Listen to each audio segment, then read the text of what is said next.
Hello everyone, this is Nighthawk here, and welcome back to my Pokemon team if I was in the anime. In the last episode, I traveled to the Sinnoh region with an interesting team, but now it's time to head into the next adventure, which I hope you find interesting.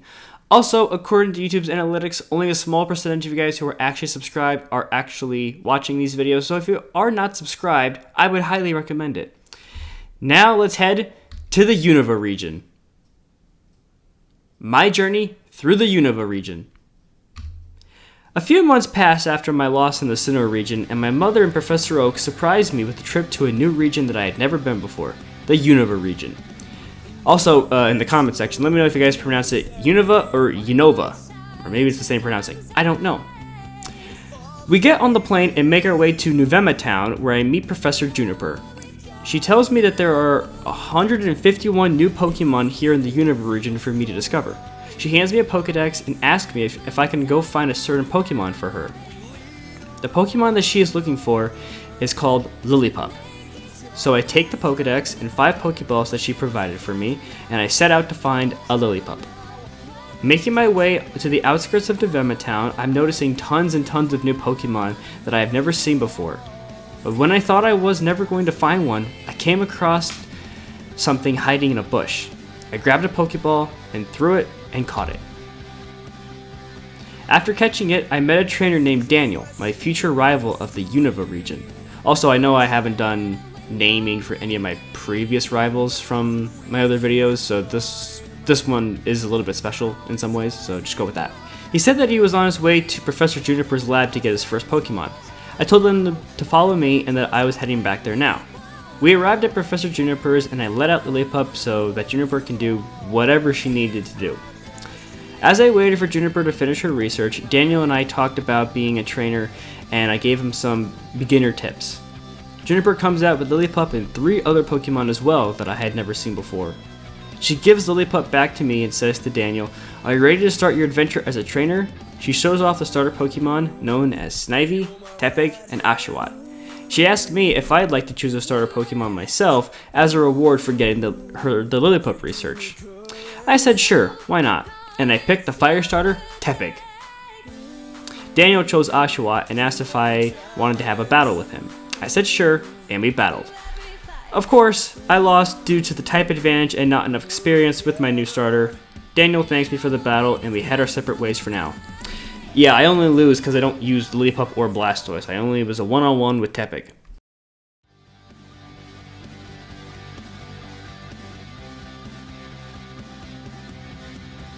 After defeating Lenora and heading into Pinwheel Forest, I come across a wild Venipede who is looking for a fight. I battle with Tepig and catch the Venipede.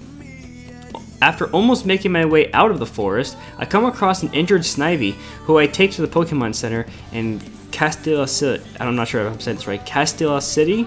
After making sure it was okay, it followed me around for a little while before I decided to catch it.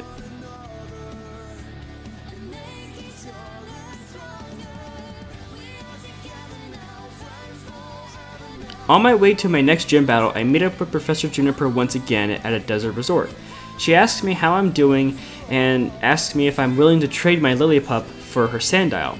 So she took me to where the trading machine was and we traded Pokemon.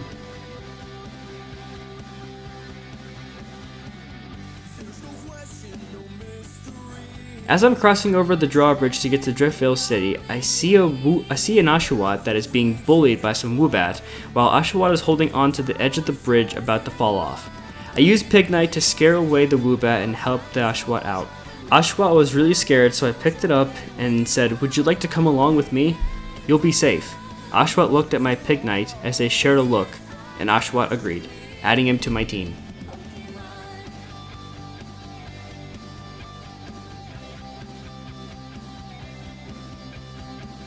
In the battle against Skyla, I was using Pignite, Sandile, and Blastoise. Sandile was my last chance at beating her. Unfortunately, Sandile wasn't enough and I lost. But with some training, I returned a few days later with a rematch and the Jet Badge.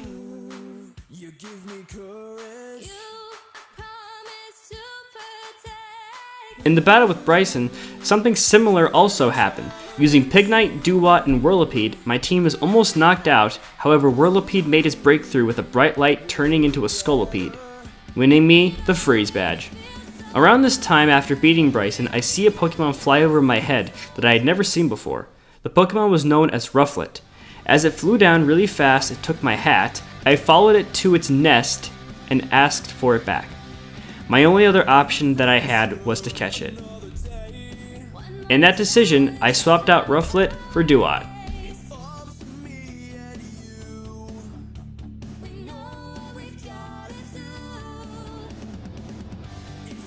After beating Drayden and getting the Legend Badge, I make my way towards Virtus City for the Virtus Conference. However, on my way there, I encounter some Pokemon that I really wanted to catch, such as Emolga and Ponyard.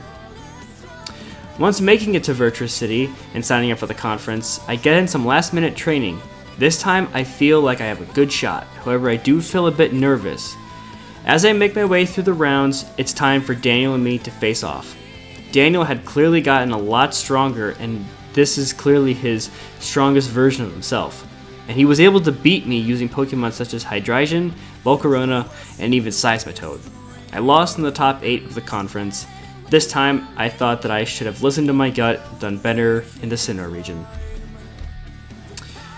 I head back to Novema Town to meet with Professor Juniper to show her my Pokedex, and if there is any data that she needs from it, she can have it.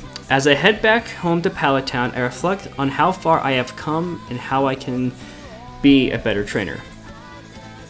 When I arrive back in Kanto, Professor Oak tells me about a region that I would find interesting, and that I should travel with a woman named Alexa, who was actually here doing a documentary on Professor Oak. She had just finished and was wrapping up heading back to her region. So, I hand over my Unova Pokemon to Professor Oak, and Alexa and I head off to the Kalos region.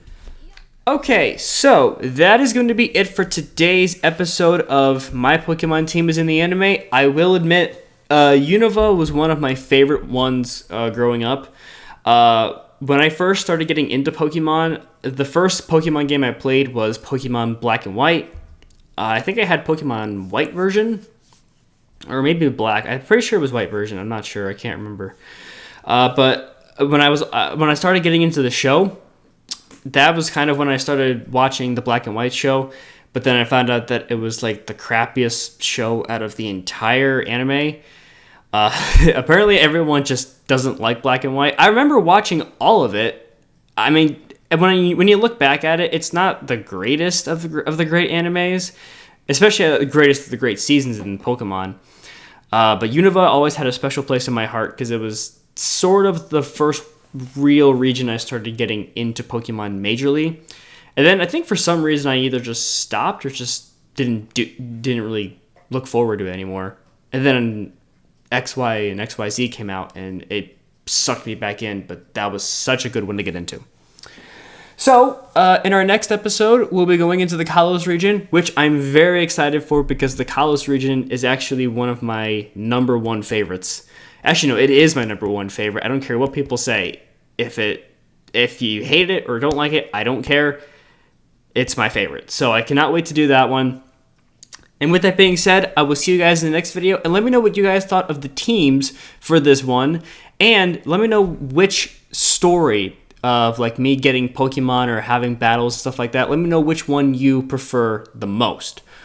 Also, I started doing something that I might continue to show later on. But basically, I'm going to be showing off my Pokemon that I use during each trainer battle, or either in between each gym battle. I want to start showing those off a little bit more. So maybe I'll make a separate thing with me not talking, just showing off the different ones. So let me know if you guys want to see that. And I also said that if you guys, when I get done with this series, I'll probably make a video explaining how I make these videos, and I can show you how to make them yourselves. So, with that being said, I hope you guys have an amazing day.